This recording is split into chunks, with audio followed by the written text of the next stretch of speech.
This video is about a brief history of social psychology, and this is gonna, be very brief, just the basics. This is not going to be exhaustive or extensive in any way. Probably not grad school level, undergraduate level, or maybe even high school psychology student level. All right, so with social psychology, remember that's a subfield of psychology that involves studying the influences of other people on an individual. And social psychology was not a part of psychology when psychology first began as an official science. Now, psychology, as in general, is a fairly young science, especially compared to some of what we call like the hard sciences, like physics and chemistry, biology. Psychology really got started about 150 years ago in the middle of the 1800s, or a little after the middle.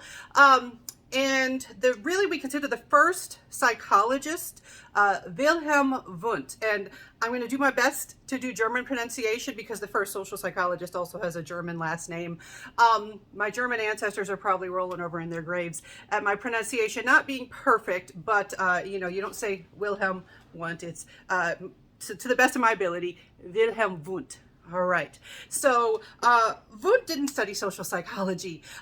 He really focused on things like people's consciousness and how they thought. And maybe you learned about that in a class that went over the history of psychology in general. Now, the textbook that I use for my class on social psychology, one thing that kind of bothers me about it is when it talks about psychology, it says the early founders of psychology were Vunt and Sigmund Freud. Okay, Freud wasn't a psychologist. Freud was a medical doctor. He was a neurologist. He was very influential on the field of psychology and getting it started, particularly the idea of there being applied psychology. But he wasn't actually a founder of the field. So that's kind of a misnomer. I have been in other situations where somebody talked about Freud being one of the first psychologists. He was not. He was not a psychologist. So I just like to clarify that. And he also he was more social than Wundt, but he focused on psychotherapy, psychoanalysis that he created, and trying to explain abnormal behavior in many ways. And so really before World War II, you didn't have a lot of focus on what we study in social psychology.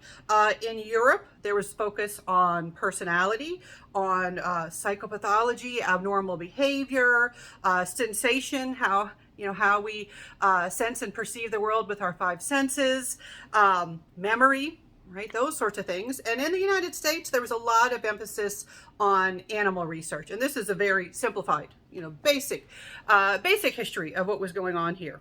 All right, so you had this situation where nobody was really doing social psychology. And then we have Kurt Levine, and it looks like it should be Lewin. There's that W again, that causing problems. All right, so Levine is considered like the first social psychologist, or social psychology's pioneer. Now, he was born in Poland, and then he became a teacher. He was an educator. How the heck did he end up in the United States? World War II. Lots of people were moving around and leaving because of events related to World War II. Now, he was a researcher studying leadership styles. And with his work, he eventually came up with this equation. It's sort of a simple equation known as the Levine Equation, or the Levinian Equation. And this very simple equation basically says that your behavior is a function of personality times environment. And this does seem very simple, but like many times when we talk about pioneers in a given field, somebody had to go first. Somebody had to specify these ideas. And so we will talk at various times about how your personality, your personal individual characteristics interact with your context, with your environment, to lead to your specific behavior at a given time or within your lifetime. So with that Levinian equation and these basic ideas, we had the beginnings of social psychology.